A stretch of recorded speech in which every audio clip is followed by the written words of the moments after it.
Hi, my name is Miracle, and today I'm going to talk you through forecasting for SEO.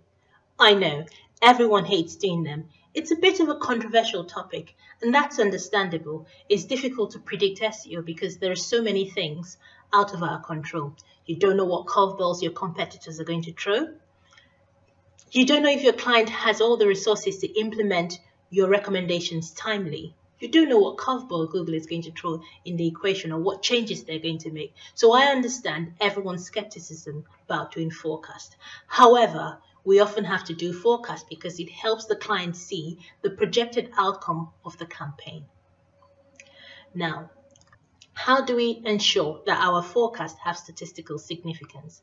When I first joined the industry, the way I used to do forecast was I'll take a set of keywords and then I'll predict their outcome. And over time, it became really difficult to predict what particular keywords were sending traffic to your site. Also, it's very difficult to have an overview of all the keywords that you've ever ranked for. So that's quite difficult. And so we decided to use a different way of forecasting. What kind of forecast do we do now? We forecast using linear regression and exponential smoothing. Now, what does linear regression do? Linear regression helps show the relationships between two data points, while exponential smoothing helps detect seasonality, remove outliers, and keep your data error-free. What kind of data do we use to do forecast? We use data from GA. Now, before you start forecasting with data from GA, make sure you check that that data is clean. You don't want to predict an outcome on data that is so wrong and then you hit the mark. So first of all, check that the data is robust and check that you actually trust that data. Now, we have a blog post on our website that tells you the most common errors in GA, and we have a free template which you can use to audit your Google Analytics account. So why not get started on that first and make sure that you have a clean account before you use that for forecasting.